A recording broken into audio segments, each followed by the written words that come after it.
ये कहानी है भास्कर नाम के एक आदमी की, जो एक प्राइवेट बैंक में कैशियर के रूप में काम करता है। भास्कर की तनख्वाह सिर्फ 6,000 रुपये है, लेकिन उसके ऊपर कई लोगों का कर्जा है, जिसकी वजह से वो हमेशा चिंता में रहता है। भास्कर के परिवार में उसके पिता, एक छोटा भाई, एक बहन, उसकी पत्नी सुमति और एक बेटा शामिल हैं। भास्कर और सुमति ने अपने परिवार के खिलाफ जाकर लव मैरिज की थी, जिसकी वजह से सुमति के घर वाले भास्कर की इज्जत नहीं करते। एक दिन सुमति भास्कर और अपने बेटे के साथ अपने भाई के बेटे की बर्थडे पार्टी में जाती है। पार्टी में भास्कर की आर्थिक समस्याओं की वजह से उसका परिवार उनकी बिल्कुल इज्जत नहीं करता। हालात इतने खराब हो जाते हैं कि सुमति के भाई की पत्नी उनके बेटे को केक तक देने से मना कर देती है। इस बेइज्जती की वजह से सुमति का दिल टूट जाता है और वो अपने परिवार से सारे रिश्ते तोड़कर वहाँ से वापस आ जाती है। इस घटना से भास्कर को भी बहुत बुरा लगता है, लेकिन फिलहाल वो कुछ कर नहीं पाता। भास्कर को पूरा विश्वास था कि जल्दी ही उसकी जिंदगी सुधर जाएगी, क्योंकि उसके मैनेजर ने उससे प्रमोशन का वादा किया था। प्रमोशन के बाद उसकी सैलरी 6,000 से बढ़कर 12,000 हो जाएगी। भास्कर इसी उम्मीद में दिन गुजार रहा था कि एक दिन वो अपने सभी कर्जे चुका देगा और अपनी इज्जत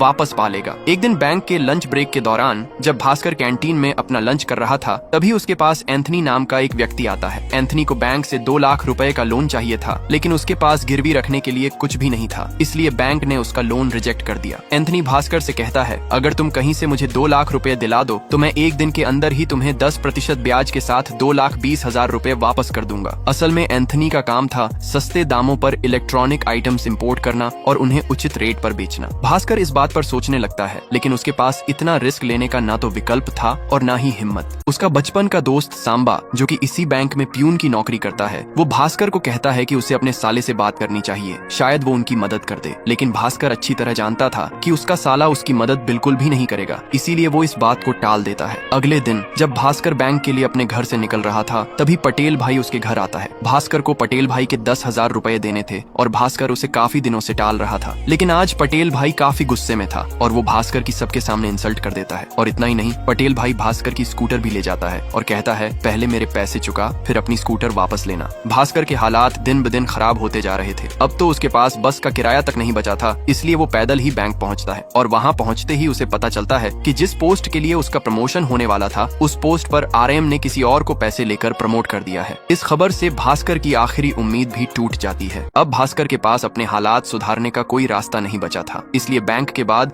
वो एंथनी से मिलता है और उसे 20% ब्याज पर 2 लाख रुपए दे देता है। असल में भास्कर एक बड़े फैसले पर पहुंच चुका था। वो समझ चुका था कि ईमानदारी से उसकी समस्याओं का कोई हल नहीं निकलने वाला, इसलिए उसने बैंक क्लोजिंग के वक्त 2 लाख रुपए छुपा लिए। उसका प्लान यह था कि जब एंथनी अगले दिन उसका पैसा और ब्याज वापस करेगा, तब वो वह 2 लाख रुपए चुपके से बैंक में वापस रख देगा और जो 40,000 का ब्याज मिलेगा उससे अपनी समस्याएं सुलझा लेगा। इस प्लान में भास्कर का दोस्त सांबा भी उसका साथ दे रहा था। एंथनी अपने वादे के मुताबिक उसी रात भास्कर को 2 लाख रुपए के साथ 40,000 का ब्याज भी वापस दे देता है। भास्कर और सांबा प्रॉफिट के 40,000 रुपए को आपस में आधा आधा बांट लेते हैं। भास्कर के हिस्से के 20,000 रुपए से वो अपने सारे कर्ज चुकता कर देता है और पटेल भाई को पैसे देकर अपनी स्कूटर वापस ले आता है। और अगली सुबह भास्कर बैंक के पैसे चुपके से वापस बैंक के लॉकर में रख देता है। जिस डीलर को ये लोग कार बेचने वाले थे, उसे पुलिस ने रेड में पकड़ लिया था, जिसकी वजह से भास्कर पूरी तरह से घबरा जाता है। लेकिन एंथनी गोवा में एक दूसरे डीलर से बात करता है और उसे कार खरीदने के लिए मना लेता है। इसके बाद ये तीनों कारों को लेकर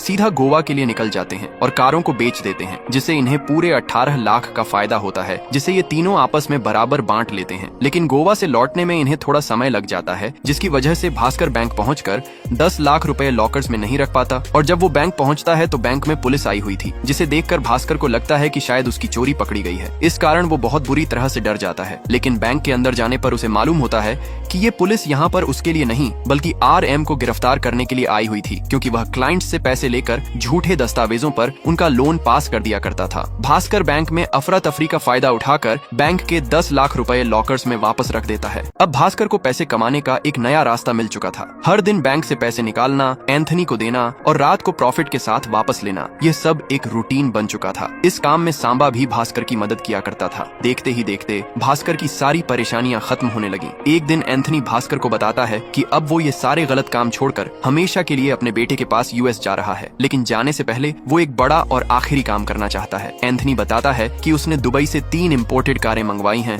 जिन्हें बेचकर एक बड़ा प्रॉफिट कमाया जा सकता है, इसलिए उसे इस बार 10 लाख रुपए चाहिए। एंथनी का यह प्लान सुनकर भास्कर पहले तो घबराता है, लेकिन फिर वह सांबा के साथ बात करने के बाद मान जाता है। एंथनी के मुताबिक इस बार जो प्रॉफिट मिलेगा वह तीनों मिलकर बराबर बांटेंगे। भास्कर बहुत सोचने के बाद बैंक से 10 लाख रुपए चुरा लेता है और फिर भास्कर, सांबा और एंथनी तीनों कारों को बेचने डीलर के पास जाते हैं। लेकिन इस बार यहाँ पर एक गड़बड़ हो जाती है। इस हादसे को भास्कर एक चेतावनी की तरह लेता है और गलत कामों को छोड़ने का फैसला कर लेता है। इसके बाद एंथनी अपने बेटे के पास अमेरिका चला जाता है और भास्कर भी इन 6 लाख रुपए से अपने छोटे भाई को पढ़ने के लिए अमेरिका भेज देता है और सांबा इन पैसों से एक्सपोर्ट इंपोर्ट का काम शुरू कर देता है। अब आरएम को बैंक से निकाल दिए जाने के बाद जीएम विनोद भोसले के रेफरेंस पर बैंक के चेयरमैन राजबीर लोखंडे भास्कर को एजीएम प्रमोट कर देते हैं और अब उसकी सैलरी 6,000 रुपये से बढ़कर सीधा 19,500 रुपये हो जाती है। अब भास्कर की लाइफ पूरी तरह से सेट हो चुकी थी, इसीलिए उसने गलत काम करना छोड़ दिया था। लेकिन एक दिन बैंक में भास्कर से मिलने सूरज नाम का एक आदमी आता है जो कि इंडिया के सबसे बड़े स्टॉक ब्रोकर हर्षा मेहरा के लिए काम करता है। सूरज भास्कर को कतारी बैंक के बीआर देता है। बीआर का मतलब होता है बैंक रिसीट्स, जो एक तरह का फाइनेंशियल इंस्ट्रूमेंट होता है।